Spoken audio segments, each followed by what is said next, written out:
8월 1일 토요일 황양수의 뉴스 브리핑 시작하겠습니다. 이제 무더위가 절정에 이르고 있습니다. 낮에는 무더위, 밤에는 열대야. 그야말로 밤낮으로 고생들 많이 하시는데요. 근데 이 더위도 이제 한 열흘만 지나면 한풀이 꺾입니다. 계절은 매우 정확합니다. 사람 마음은 왔다 갔다 하지만 계절은 때가 되면 여지없이 찬바람이 불기 시작하고 귀뚜라미가 울고 이러면서 가을이 또 오게 됩니다. 여러분, 한 열흘만 잘 버티면 이제 선선해질 겁니다.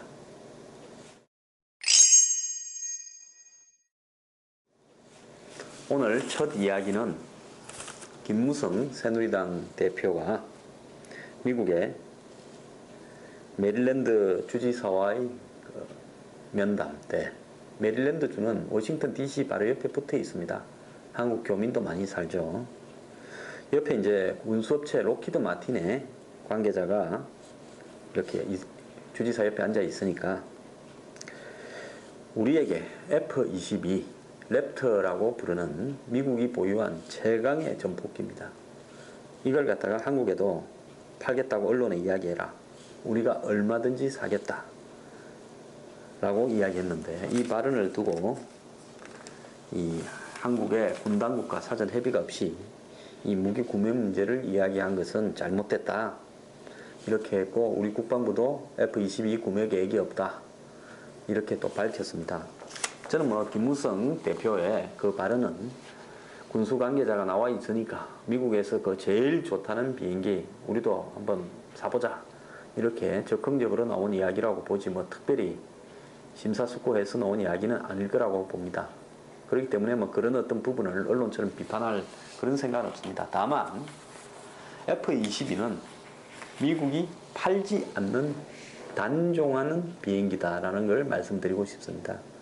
김 대표를 수행하거나 보좌하는 쪽에서 이런 사실도 좀 파악하고 대표가 이야기하게 했으면 좋지 않았을까. 특히 이번에 미국 가서 했던 이야기 중에 저는 그 김 대표의 말에 크게 이견을 달고 싶은 생각은 없습니다만 언론 일각에서는 말이 좀 가벼웠다 이런 비판도 나오고 있지 않습니까?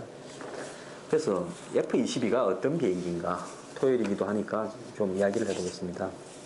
이 F-22는요 2006년에 실전에 배치됐는데 개발 비용까지 합하게 되면 비행기 한 대에 5천억 정도 됩니다. 그리고 이 항속 거리가 3,200km, 주요 작전 지역만 한 700km가 넘는 대단히 먼 거리를 전폭기로서는 가서 작전을 수행할 수 있습니다. 마하 2.5 정도 되고요. 스마트 폭탄을 비롯한 최첨단 폭탄을 갖다가 미사일들을 아주 완전히 장비할 수 있는데요. 역사 이래 전 세계에 나왔던 비행기 중에서 가장 성능이 뛰어나고 스텔스 기능이 거의 완벽한 비행기다라는 겁니다. 그런데 미국이 이 비행기의 생산을 완전 중단했습니다. 이 비행기는 전체적으로 한 190대 정도 만들어져 가지고 현재 미군이 187대 정도를 가지고 있는 걸로 알려지고 있는데, 실제로 얼만큼 있는가에 대해서는 그것도 보안 사항입니다. 그래서 얼마 전에 일본의 그 기지에, 오키나와 기지에 아마 이 비행기가 배치되어 있다 이런 이야기도 있어서 북한이 긴장했다 이런 이야기도 나왔었습니다. 오키나와 기지에 이 비행기를 배치했다면 아마 북한용일 것이다 이렇게 비춰집니다. 그럼 미국은 왜 단종을 했을까요? 이렇게 성능이 좋은 비행기를 계속 만들어 팔면 되죠. 이 비행기를 운영을 하려다 보니까 너무나 많은 비용이 들어가는 겁니다. 양산 체제를 가기에는 까딱하다가 미국의 지금 국방 예산이 적은데 거들을 날 수가 있다. 그리고 너무나 고성능이라 가지고 실제로 전쟁에서, 가끔씩 쓰는 전쟁에서 이 비행기까지 투입할 만한 전쟁이 별로 없다. 그리고 이걸 계속 생산하다가는 이 비행기에 관한 기술이 다른 나라에 넘어갈 수 있다. 특히 중국 같은 나라는 호시탐탐 미국의 새로운 전투기 기술을 빼내려고 노력을 많이 하죠. 그래서 아예 그냥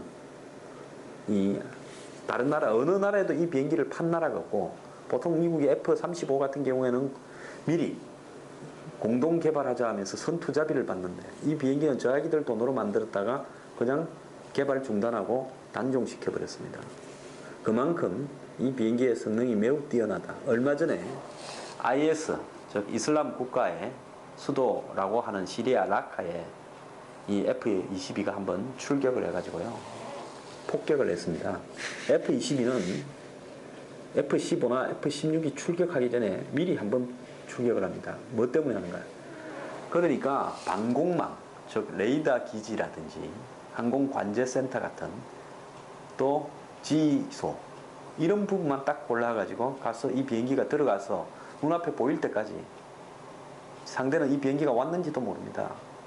그래서 다른 비행기가 폭격을 하러 가기 전에 이 비행기가 먼저 그런 주요 시설들, 즉 레이더 기지라든지 방공 기지, 또 뭐 예를 들어서 미사일 기지, 지대공 미사일 기지, 또 항공 관제소 이런 부분만 다 파괴해 버립니다.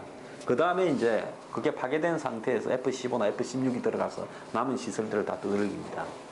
그래서 만약에 북한이 문제가 있다면 이 F-22가 북한에 들어가서 김정은의 지휘소라든지 북한의 방공망, 포대 이런 걸 1차 타격을 해버리면 그 다음에 들어가는 비행기는 별로 이렇게 지대공 미사일이나 이런 거에서 방해를 받지 않게 됩니다. 그런 용도로 예를 들어서 전시 작전이 요구되면 가장 먼저 가가지고 조용히 가서 필요한 데는 다 두들기고 노는 이 비행기가 아마 애초부터 있었다면 미군이 뭐 예를 들어서 베트남 전쟁 같은 데서 훨씬 유리했을 수도 있습니다. 그래서 이 비행기는 팔지 않는 비행기인데 미국도 지금 남은 거 안 떨어지도록 굉장히 조심하고 있습니다. 지금도 한 5대인가 애초에 만들었던 것에 비해서 숫자가 줄어들었어요. 뭐 추락하고 고장하고 격추된 건 아닙니다만은. 그런데 그 비행기를 팔라고 했으니까 조금 앞뒤가 맞지 않는 발언이지 않았느냐 이렇게 비춰집니다. 그래서 그 대표쯤 되시는 분이 외국 가서 발언할 때는 좀 이런 부분에 대해서 보완을 할 좀 필요도 있지 않냐 이런 생각이 듭니다.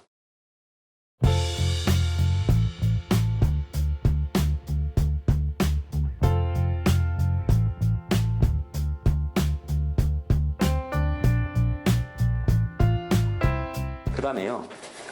오늘 그 한국신문에 보면 어제 북한이 무슨 김정은이 직접 지휘한 비행술 대회를 했는데 그 비행술 대회에서 그 김정은이 좀 우스운 이야기를 했다. 뭐 이런 이야기 보도가 있었는데 심지어 농약 살포기까지 등장했다 했는데 그 AN-2기를 이야기합니다. AN이라는 것은 러시아의 안토노프사 비행기 앞에 AN이라고 붙습니다. 이 비행기는 50년대에 나와가지고 지금 60년이 넘은 겁니다. 세계 한 2만 대 정도 만들어졌는데요. 북한이 아직도 300대를 갖고 있습니다. 그러면 북한이 애초에 농약 살포기로 구소련이 개발한 이 비행기를 왜 보유하고 있을까요? 자, 상대방의 레이더에 안 잡히는 방법은 두 가지가 있습니다. 너무 신형이라 가지고 안 잡히거나 스텔스기 F-22처럼요.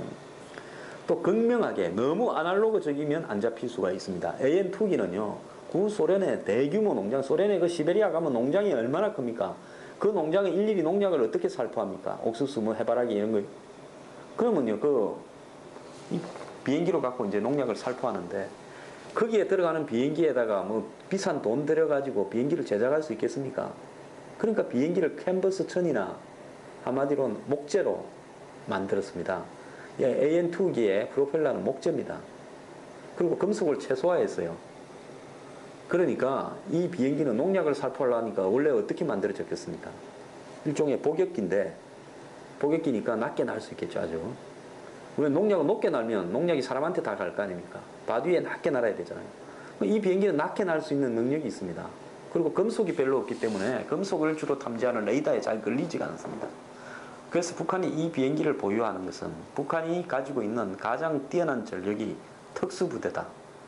즉 남측과 전쟁을 하거나 안 그러면 서해 오도서를 점령하려고 할 때 북한은 글라이드 같은 레이더에 잘 잡히지 않는 AN-2기를 그것도 아주 낮게 바다에 깔아가지고 뭐 백령도나 연평도나 안 그러면 수도권에 글라이드처럼 착륙시켜서 거기에서 북한의 특수전 병력 수천 명이 내리는 겁니다. 그런데 이 사람들이 경보병 중무장을 해서 그 수천 명이 서울 시내나 수도권을 휩쓸고 다니면 안 그러면 서해 오도를 점령하면 한국군이 대처하기가 굉장히 어려울 겁니다. 이 사람들이 군사 요지나 안 그러면 뭐 발전소와 원전 뭐 LNG 발전소 이런 시설들을 폭파하고 주요 가스 기지를 폭파한다든지 이렇게 갔을 때는 아마 남측이 엄청난 혼란에 휩쓸릴 겁니다. 북한은 절대로 제가 봤을 때는 화력을 집중시켜서 뭐 과거처럼 대포를 쏘고 탱크가 남하하고 보병이 내려오는 이런 전쟁을 시작하지는 않을 것이다. 만약에 북한이 전쟁을 하려고 하면 철저하게 이런 정규전이 아닌 한마디로 게릴라전 스타일을 먼저 일으켜서 남측을 완전히 교란시킨 다음에 그 다음에 이제 뭐 전쟁을 하든지 할 거다. 그런 상황에서 보면 제가 볼 때 한 500명만 북한 특수전 부대가 수도권에 쫓아다니면요 아마 남측에 감당 불가한 사태가 벌어질 수도 있습니다. 그런 용도로 쓰려고 AN 투기를 북한이 지금 보유하고 있는 겁니다.